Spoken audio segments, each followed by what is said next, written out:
How do I go to the bathroom? How do I shower? Hágale, que me hablo en inglés. Hágale. Hi. Hi, you all. Bueno, intento 2. Vamos. ¿Será que la gente me va a entender? Toma 27. Acción. Hi you all! Welcome to my first English spoken video. So before we start, I'm a Colombian girl. I'm from Colombia. That's why I have this beautiful Latin accent. Therefore, sorry if I make any speaking mistake. Having said that, let's get started.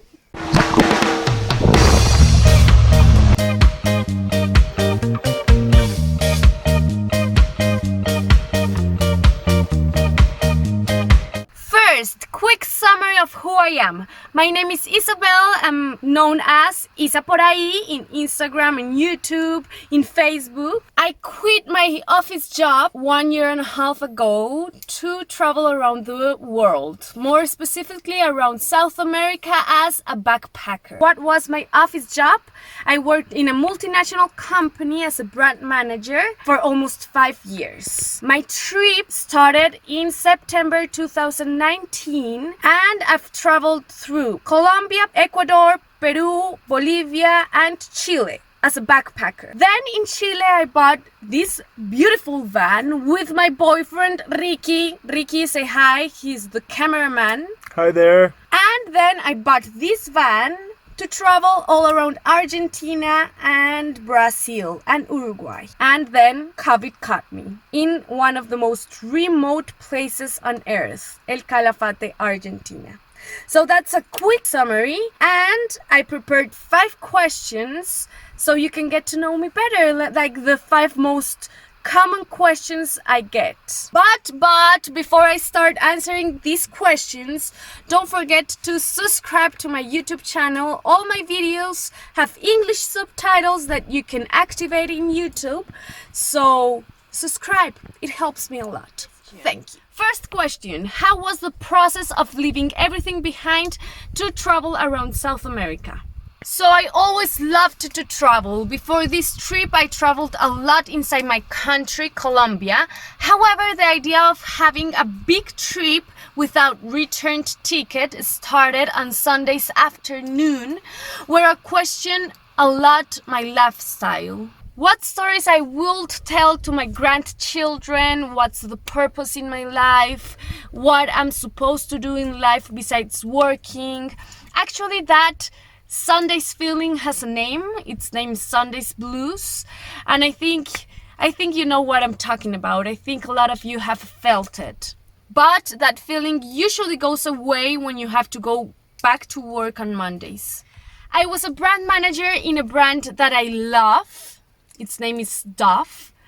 I really loved my job. However, I had like a huge dream of traveling around the world. So loving my job and having this dream really complicated the decision of leaving everything behind to travel. That idea of traveling just got stuck inside my brain and started growing and growing.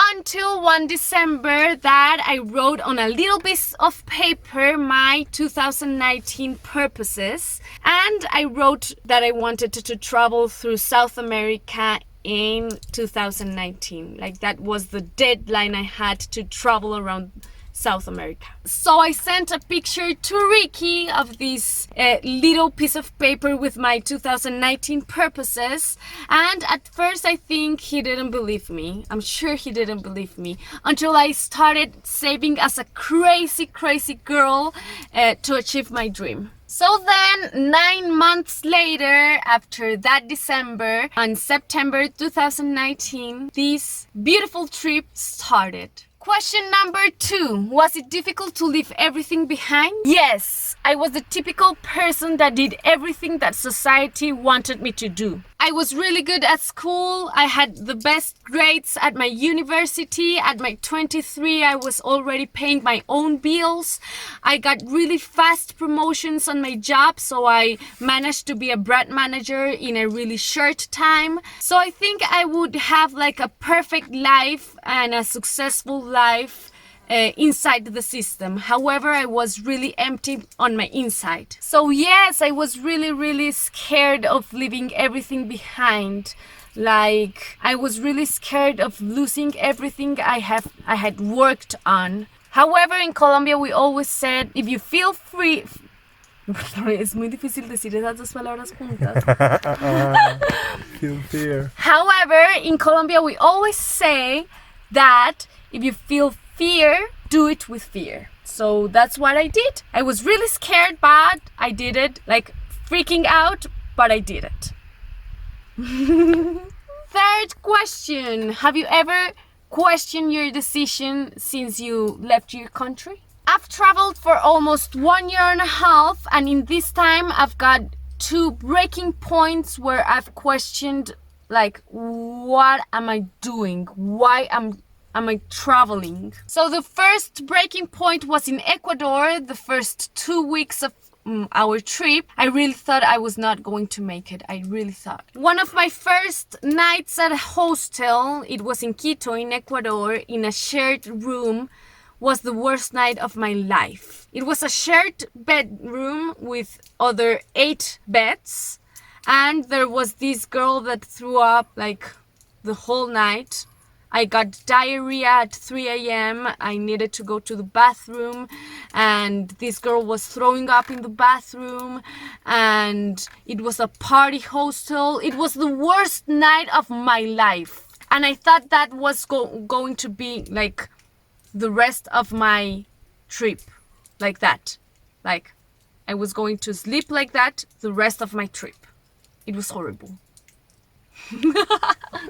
Yeah, after that night I freaked out. Like, I as I say, I honestly thought that all my nights for the next year would be exactly the same as that night. However, my ego didn't let me turn back, and here I am. 1 year and a half, I adapted, and I think it's the best decision I've made. The second breaking point was during quarantine. We got stuck in El Calafate in Argentina. That's a city that's on the really south part of Argentina. There I passed my first winter. There I met the snow. ¿Se dice así? No creo. No creo. But people understand. People understand? Yeah. Or you understand me? So yeah.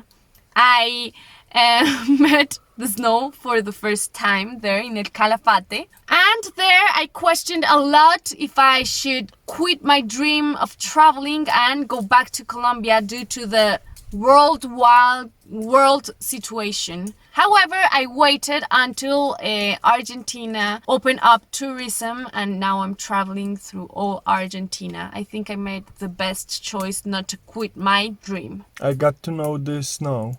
I got to know the snow? I got to know the snow. Fourth question, pros and cons about living in such a small van. The biggest pro is living surrounded by nature and being able to choose a different garden each day. For example, today I choose a garden that has a huge lake and a volcano. Come and see it.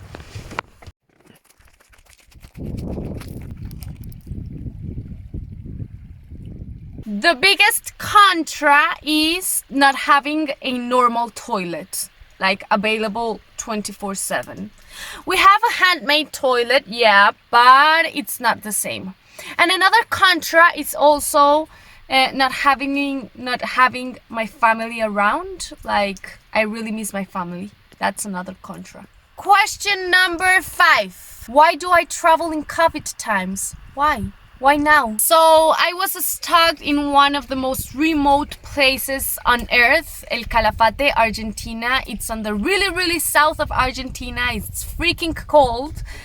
If you want to know my testimony about how do I got stuck in El Calafate, how did it pass my quarantine, everything, I'll leave the video up here. So after 8 to 10 months of being stuck there, Argentina decided to open like the summer season and open all the tourism inside its country.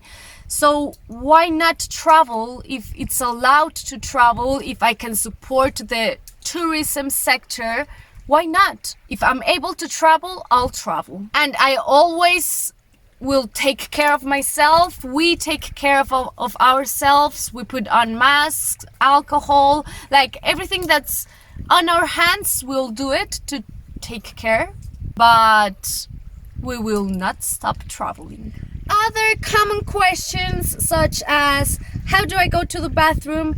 How do I shower?